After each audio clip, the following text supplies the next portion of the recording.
ассалому алайкум ҳамзабонон ва ҳамватанони азиз. наворе ки имрӯз ба шумо пешкаш менамоем, ин бизнеси растании полезӣ бодиринг аст, ки фоидаи бениҳоят хуб дорад. қабл аз шурӯи видео хоҳишмандам, ки тугмаи подписатсияро пахш кунед, то аз наворҳои баъдии мо, ки идеяҳо ва роҳҳои расидан ба сарватмандиро оҳиста оҳиста марҳила ба марҳила пешкаш менамоем, аз он бехабар намонед.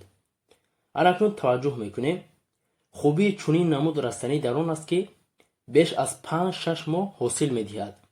як ниҳол 4-5 килограмм тавоноии ҳосил доданро дорад.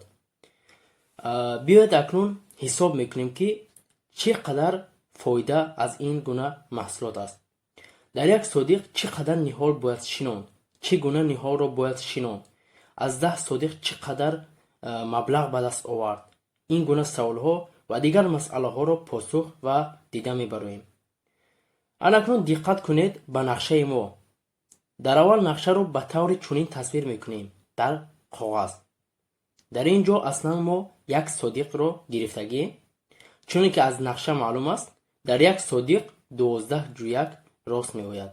асосан дар як ҷӯяк мо 25 ниҳолро ба ҳисоб гирифтем. агар мо дар умум гӯем, дар 12 ҷӯяк 300 ниҳол, яъне агар 12ро мо ба 25 ниҳол зарб занем, 300 мешавад. хулоса дар як содиқ 300 ниҳол мешавад. як чизро ба шумо хотиррасон мекунам, ки бештари мутахассисон бо тарзҳои гуногун кӯчак ё ки бо ибораи дигар ниҳоли бодирингро мешинонанд. бинобар аз ҳамин сабаб дар як содиқ шумораи ниҳол каму зиёд ба назар мерасад. тарзе ки мо шинондем, дар ин нақша мебинем, дар як ҷӯяк масофаи онҳоро мо 40 сантиметр гирифтем. бештари мутахассисон инро 30 сантиметр ё 50 сантиметр ҳам мегиранд. акнун масофаи байни ҷӯяк бошад 1 метр аст. мо дар як ҷӯяк бо тарзи рӯбарӯ ниҳолро шинондем, яъне дар як ҷӯяк 25 ниҳол аз як тараф, 25 шои дигар аз тарафи дигар. масофаи байни онҳо 60 сантиметр. мақсади 1 метр мондани мо байни ҷӯякҳо дар он аст, ки мо озод ниҳолро хуб нигаҳобин кунем. анакнун натиҷаи корро дида мебароем. аслан як ниҳол 4-5 килограмм тавоноии ҳосил доданро дорад. 1 килограмм бодиринг вобаста ба мавсим гуногун аст. мо ба ҳисоби миёна 6 сомонӣ ҳисоб мекунем. чуноне ки гуфтем, дар як содиқ 300 ниҳол метавонем шинонем. агар мо 300ро ба 4 яъне зарб кунем, мебинем ҷавоб 1200 килограмм мешавад. агар 1200 килограммро ба 6 сомонӣ зарб кунем, 7200 сомонӣ мешавад. яъне ин чӣ маъно дорад? яъне мо аз як содиқ метавонем 7200 сомонӣ ба даст биёрем. агар мо 10 содиқро гирем, яъне 10ро ба 7200 сомонӣ зарб кунем, дар ҷавоб мебинем 72000 сомонӣ мешавад. ин хеле олӣ, хеле даромади хуб аст. агар 1 гектар дошта бошем, 720000 сомонӣ. бигзор 720 не 600,000 сомонӣ. ин ҳам хеле пули калон аст. агар мо орзу дошта бошем, мақсад гузорем, албатта натиҷаи дилхоҳ медиҳад. ҳамватанони азиз, барои ташкили бизнеси мазкур аввалан шумо бояд аз 20 мутахассис пурсед.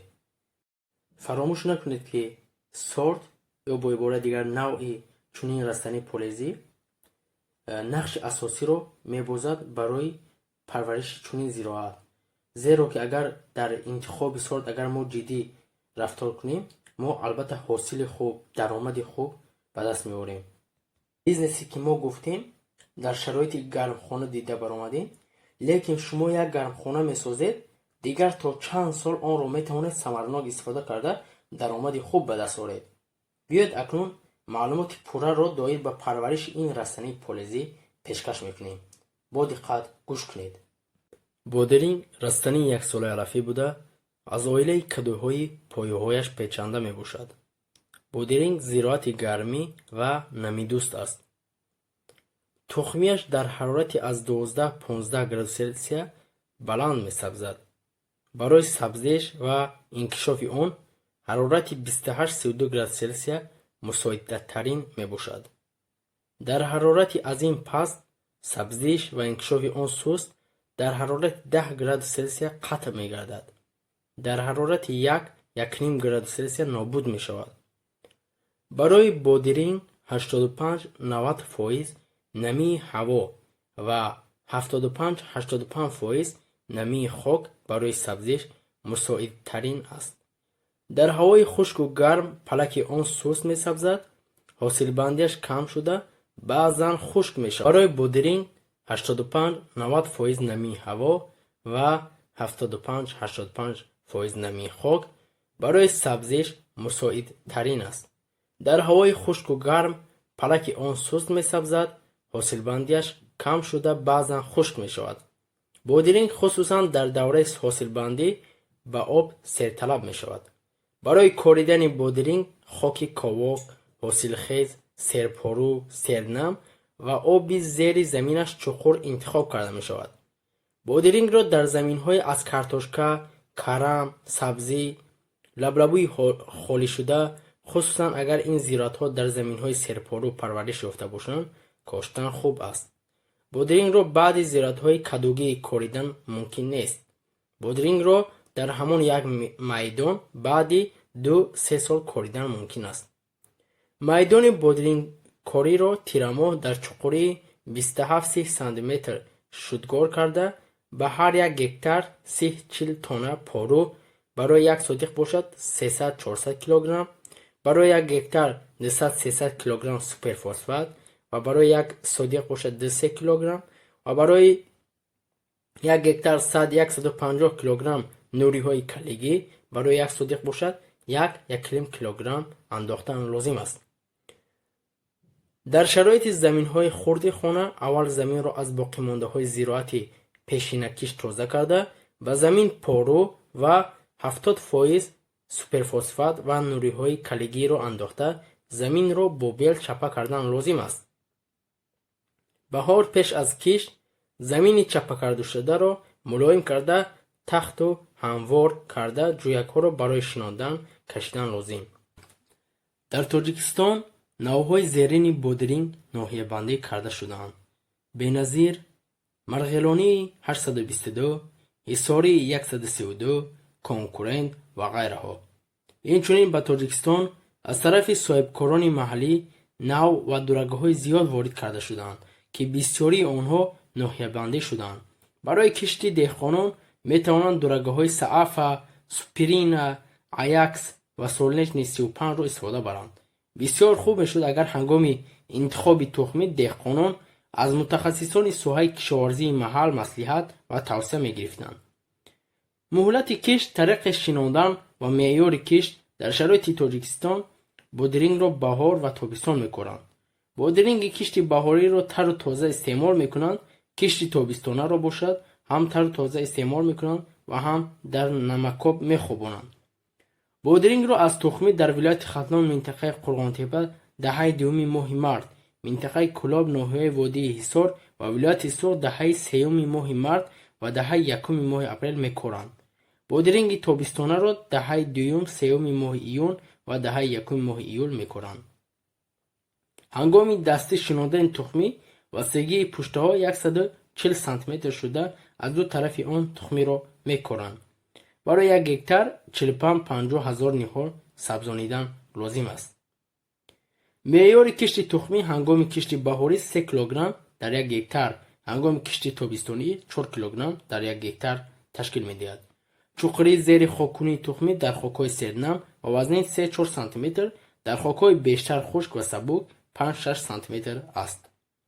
тухмии кишти барвақтиро хушк ва кишти бевақтиро тар карда ё сабзонида коштан лозим аст. нигоҳубини киштзори бодиринг аз кишти иловагӣ дар ҷойҳои набаромада, ягонакунӣ, каланкунӣ, хишова, ғизодиҳӣ ва обмонӣ иборат аст. дар ҷойҳои набаромада тухмии сабзонидашударо ҳарчи барвақттар коштан лозим, то ки намии замин гум нашуда тухмии кошташуда барояд. палаки бодирингро 2 маротиба ягона мекунанд. ягонакунӣ якумро ҳангоми 1-2 барга шудани сабза мегузоронанд. дар ин сурат дар ҳар чуқурча 3-4 растанӣ мемонад. дуюмашро баъди 2-3 барга шудан мегузоронанд. мувофиқи нақшаи қабулшуда байни онҳо ҳар чуқурча 1 ниҳол мемонад. ҳангоми ягонакунӣ ниҳолҳоро решакан намекунанд, балки аз дами хок бурида мегиранд, то ки решаи растаниҳои боқимонда осеб набинад. нигоҳубини минбаъда аз хишоваю каланкунӣ иборат аст. вобаста ба дараҷаи сералафӣ ва зичии хок байни қаторҳои бодирингро 3-4 маротиба калан ва мулоим мекунанд ва онро баъди пурра ба ҳам расидан пояҳои растанӣ қатъ менамоянд. барои хуб сабзидану инкишоф ёфтани бодиринг ва рӯёнидани ҳосил баланд ба сифати ғизои иловагӣ ба палак нуреҳои минералӣ андохтан зарур аст. дар доираи нашъунамо ба бодиринг 3 маротиба ғизои иловагӣ медиҳанд. ғизои якунро баъди ягонакунии охирон ба ҳар гектар ки 100-130 килограмм карбамид барои як содиқ бошад 10-13 килограмм рост меояд, ё ин ки барои як гектар 130-170 килограмм селитр ки барои як содиқ 13-17 килограмм рост меояд ва 60-70 килограмм барои як гектар барои як содиқ 6-7 килограмм амофос. ғизои дуюмро дар вақти гулкунӣ ва ҳосилбандӣ ва сеюмашро баъди 5-6 маротиба ҷамъ овардани ҳосил дар вақти ғизодиҳии дуюм ва сеюм ба ҳар гектар 90-110 килограмм барои як содиқ бошад 9-11 килограмм карбамид ё 110-150 килограмм барои як гектар барои як содиқ бошад 11-15 килограмм селитра меандозанд. ба ҳосилногии бодиринг обдиҳӣ таъсири калон дорад. ба палак то гулкунӣ мӯътадил баъди 7-8 рӯз, дар вақти гулкунӣ зуд баъди 4-5 рӯз, дар вақти ҳосилбандӣ баъди ҳар як ҷамъ овардани ҳосил об додан зарур аст. дар давраи нашъунамо ба палак вобаста ба шароити парвариши бодиринг дар ноҳияҳои тобеи ҷумҳурӣ 10-12 маротиба ва дар ноҳияҳои ҷануби ҷумҳурӣ 15-20 маротиба об мемонанд. аз ҳашаратҳо ба бодиринг бештар ширинча ва тортанакана зарар мерасонад. азбаски бодирингро тару тоза дар давоми нашъунамояш истеъмол мекунанд, истифодабарии заҳрхимикатҳо мумкин нест. азбаски бодирингро тару тоза дар давоми нашъунамояш истеъмол мекунанд, истифодабарии заҳрхимикатҳо мумкин нест. бодиринг ба касалиҳои мозаика, пусиши реша, антракноз, шабнами ордак ва переноспороз гирифтор мешавад. муборизаи зидди касалиҳо иборат аст аз ҷорӣ кардани киштгардонии дуруст, безарар гардонидани тухмӣ пеш аз кишт ва истифодабари навъҳо ва дурагоҳои устувор. алаки бодиринг вобаста ба нав ва муҳлати коштан баъди 42-45 рӯзи майса задан ба ҳосилбандӣ сар мекунад.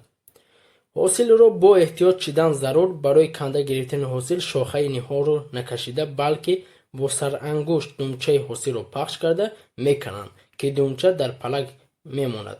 дар вақти ҷамъоварии ҳосил ба кашидани кандан тоб додани шохаҳои бодиринг роҳ додан мумкин нест. ҳосилро саҳарӣ ё бегоҳӣ чидан беҳтар аст, зеро дар ин вақт бодиринг бештар сероб, камтар пажмурда ва бардавом нигоҳ дошта мешавад. боқӣ сарбаланду муваффақ бошед.